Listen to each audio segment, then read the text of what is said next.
মুসলমান ছেলেরা, এ নবীর উম্মত উম্মতিরা, আল্লাহ নবী দিন দুনিয়ার বাদশা হাবিবুল্লাহকে নবী জনাবে মুহাম্মদ রাসূলুল্লাহকে সাল্লাল্লাহু আলাইহি ওয়াসাল্লাম পাক জামানে জানিয়ে দিয়েছে, এ আমার সাহাবী, আমি রাসূলুল্লাহ সাল্লাল্লাহু আলাইহি ওয়াসাল্লাম জানিয়ে দিলাম, মা এমন নিয়ামত, আল্লাহ মাকে এমন নিয়ামত দিয়ে দিয়েছে, মাকে এমন আল্লাহ পাক এত বড় নিয়ামত দিয়ে দিয়েছে।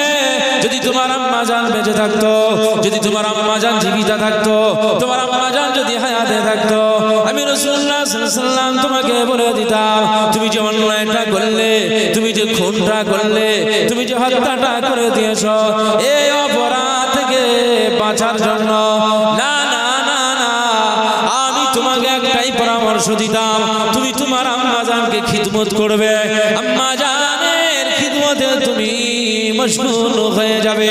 আমি রাসূলুল্লাহ সাল্লাল্লাহু আলাইহি ওয়াসাল্লাম জানিয়ে দিলাম, আমার সাহাবী, তুমি যদি তোমার আম্মা জানের খিদমতে মশগুল হয়ে যাও, মাকে যদি খিদমতে, তোমার মাকে যদি খুশি রাজি করাতে পারো, না না না, আমার আল্লাহ পাক মায়ের সেবার খাতিরে জীবনের গুনাহ তোমার আমার আল্লাহ মাফ করে দেবে।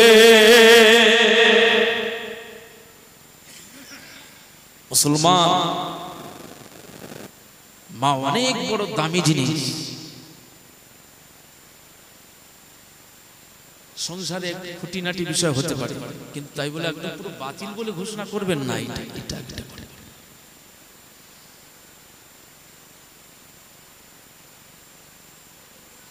মুসলমান ছেলেরা, আজকে যাদের মা চলে গেল, আজকে যাদের আব্বা চলে গেল, তাদেরকে আপনি জিজ্ঞাসা করুন, এই পৃথিবীতে আপনি কি মা বলে ডাকতে পারবেন? না না, আর মা বলে ডাকতে পারবো না। যাদের বাপ নাই, তাদেরকে আপনি জিজ্ঞাসা করুন, এই পৃথিবীতে আপনি কি আব্বা বলে ডাকতে পারবেন? না না, জীবনের মতো আর আব্বা বলতে পারবো না। পৃথিবীর ভিতরে আব্বা আর মা ডাকাটা বড় নিয়ামত, এটা আমার আল্লাহ পাকের দয়া। আব্বাকে আব্বা বলা, মাকে মা বলে ডাকা, এটা একটা বড় রহমতি বিষয়। আল্লাহ নবী পাক জামানে জানিয়ে দিয়েছে, কোন সন্তান যদি মাকে মা মা মা বলে ডেকে নেয়, মা ছেলেটাকে যদি খুশি হয়ে যায়, মা যদি ছেলের আচরণে খুশি হয়ে যায়, মা যদি ছেলের আচরণে খুশি হয়ে যায়, ওই ছেলেটা যদি মাকে খিদমতে মশগুল হয়ে যায়, মা যদি খুশি হয়ে যায়, বাপ যদি খুশি হয়ে যায়, আমার আল্লাহ পাক ওই ছেলেটার উপরে খুশি হয়ে যায়, আল্লাহর ফেরেশতারা খুশি হয়ে যায়। শুধু তাই নয়, আমি রাসূলুল্লাহ সাল্লাল্লাহু আলাইহি ওয়াসাল্লাম জানিয়ে দিলাম, ওই ছেলেটা, ওই মেয়েটা যে তার মা বাপকে খুশি করলো, মা বাপকে খিদমত করলো, মাকে মা বলে ডাকলো, মায়ের কলিজাটা ঠান্ডা হলো, আল্লাহ পাকের আরশ খুশি হলো। হজ্জে মাবরুর বাইতুল্লাহ শরীফে গিয়ে হজ করলে যে সওয়াব হয়, এমন হজের সওয়াব তার আমলনামায় আমার আল্লাহ লিখে দিল। মুসলমান, পৃথিবীতে আপনি হুজুরের খিদমত করুন, হজের সওয়াব পাবেন। ইমাম সাহেবের খিদমত করুন, হজের সওয়াব পাবেন। যত নেতা নেত্রী মোড়ল মাতব্বর আছে, তাদের পিছনে পিছনে ছুটুন, খিদমত শুনুন, যা তারা নির্দেশ করে সব শুনুন, পায়রবি করুন, হবে না। কিন্তু মা বলল যে এক গ্লাস পানি আনো, এ আব্দুল মুনাইম, পানিটা বাবা একটু আনো তো, এক কাপ পানি এনে দিলেন। মা খুশি হয়ে গেল, মা খুশি হয়ে গেছে। এই মায়ের অন্তরে যে খুশি হওয়াটা কোটি কোটি টাকার থেকেও অনেক দামি। একবার জোরে বলুন সুবহানাল্লাহ। যে আমার আম্মা জান আমার হাতটা ধরে বললেন, আবু হুরায়রা, এতদিন যে তোমাকে আমি এত বকাবকি করলাম, এতদিন যে তোমাকে আমি এত বকাবকি করলাম, মুস্তাফার দরবারে গেলে, কামলিওয়ালার দরবারে গেলে, আমিনার বেটার দরবারে গেলে আমি তোমার উপরে রাগান্বিত হতাম, আমি তোমার উপরে অসন্তুষ্ট হতাম।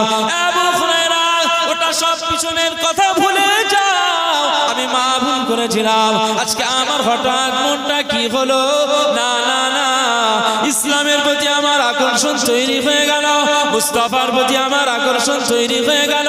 আমার এখন এই কলিজার ভিতরে এমন যন্ত্রণা শুরু হয়ে গিয়েছে, আমার মনে হচ্ছে যতক্ষণ পর্যন্ত না তোমার মুস্তাফার চেহারা মুবারকটা না দেখবো, আমি আমি তোমার মা আমার জানো এই দিলে শান্তি আসতে চায় না। আল্লাহ নবী সাহাবী হযরত আবু হুরায়রা রাদিয়াল্লাহু তাআলা আনহু শিশুমায় মুচকি মুচকি হাসলেন, মাকে বললেন মা মা মা। আবু হুরায়রার চোখে পানি এসে গেল। এই পানিটা দুঃখের পানি নয়, এই পানিটা খুশির পানি, এই পানিটা দুঃখের পানি নয়, এই পানিটা খুশির পানি। আপনি জানবেন মানুষ যখন ছেলে যখন কোনো কৃতিত্ব অর্জন করে, ছেলে যখন চাকরির সংবাদ চলে আসে, অনেক সময় মা বাপ খুশিতে চোখে পানি চলে আসে, দুঃখেও চোখে পানি আসে, খুশিতেও চোখে পানি আসে। আবু হুরায়রার চোখে পানি বার হয়ে যায়, আবু হুরায়রা রাদিয়াল্লাহু আনহুর চোখ দিয়ে পানি বের হয়ে যায়। সেই সময় আবু হুরায়রার মা বললেন, আবু হুরায়রা আজ তোমার চোখে পানি কেন? না না আম্মা জান, আজ আমার চোখে পানিটা কারণ হলো মুস্তাফার দুআটা আল্লাহর দরবারে কবুল হয়ে গিয়েছে। আমি আবু হুরায়রা আমার বাড়ি আসার আগে আল্লাহর দরবারে মুস্তাফার দোয়া কবুল হয়ে গিয়েছে। মা তোমার আজকে আমার আল্লাহ কবুল করে নিয়েছে। ও মা তোমার আজকে আল্লাহ কবুল করে নিয়েছে। তোমার ইন্তেকাল যেদিনই হোক না কেন আর আমি কোনো পরোয়া করি না, আমার আর কোনো টেনশন নাই, আমার আর কোনো চিন্তা নাই।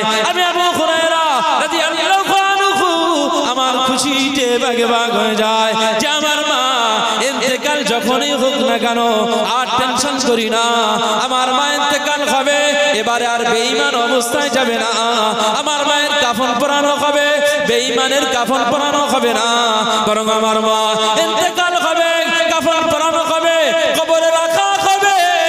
লোকে বলবে এটা আবু হুরায়রার মা, আর আমি বলবো আমার মুস্তাফার দুআয় আমার মা কালেমা পড়নে वाला মুসলমান মা, আমার মা জান্নাতি মা। আরো জোরে বলুন সুবহানাল্লাহ। মুসলমান হযরত আবু হুরায়রা রাদিয়াল্লাহু আনহু মা কি কত ভালোবেসেছে, আম্মা জানকে জান্নাতি বানানোর জন্য আপ্রাণ চেষ্টা করেছে, না কোনোদিন মাকে কটু কথা বলেনি। সাহাবীদের আদর্শ। একবার দরুদ শরীফ আল্লাহুম্মা সাল্লি আলা। যদি নাত লিখিতে লিখিতে চোখে ঘুম চলে আসে, তুমি ঘুম পাড়িয়ে দিও রাসূল শিয়রে সে।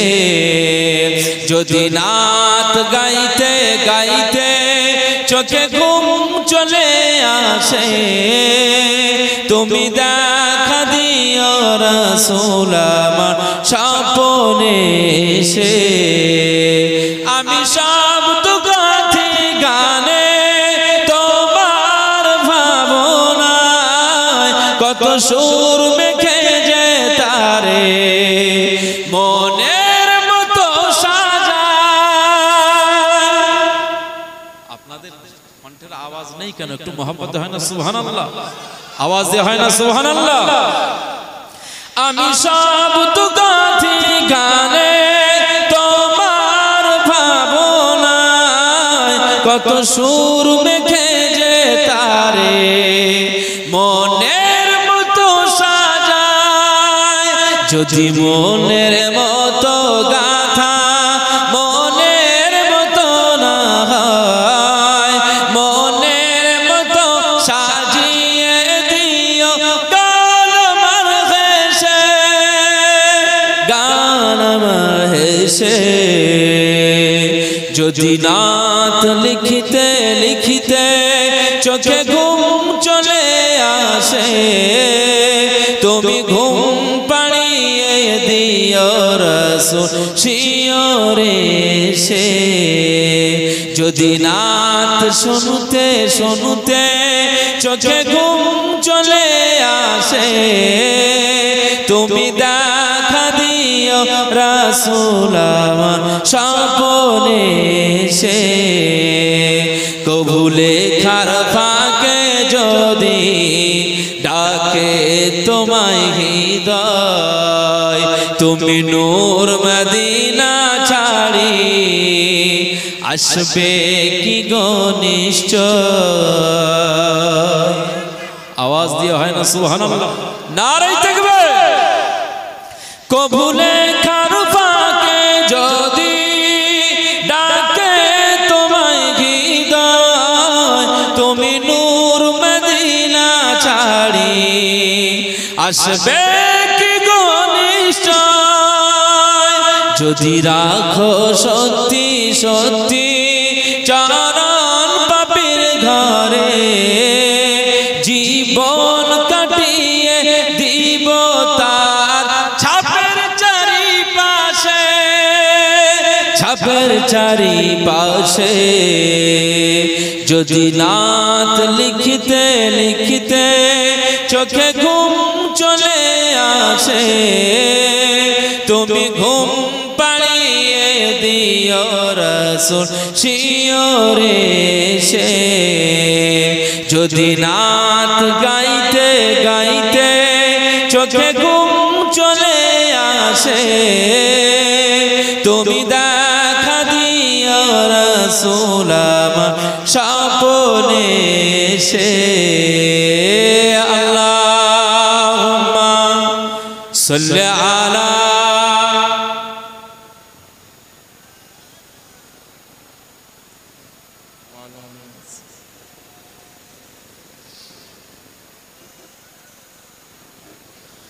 লিখে এই বাবনায় আহমদ গাজাল নাতে পাক হয় আসবে ভাঙা ঘরে নয় পড়বে তোমার ডাক।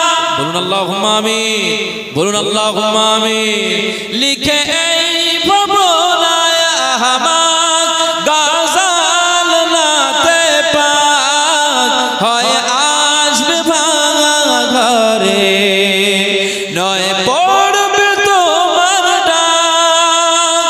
যোগ্যতার বেহাল দশা তবু কিসের হতাশা তারা আশা ভরসা তুমি তোমায় ভালোবাসে তোমায় ভালোবাসে। যদি নাত লিখতে লিখতে চোখে ঘুম চলে আসে তুমি ঘুম পাড়িয়ে দিও রাসূল শিয়রে এসে। যদি নাত গাইতে গাইতে চোখে ঘুম চলে আসে তুমি দেখা দিও রাসূল আমার স্বপ্নে এসে। আল্লাহুম্মা সাল্লি আলা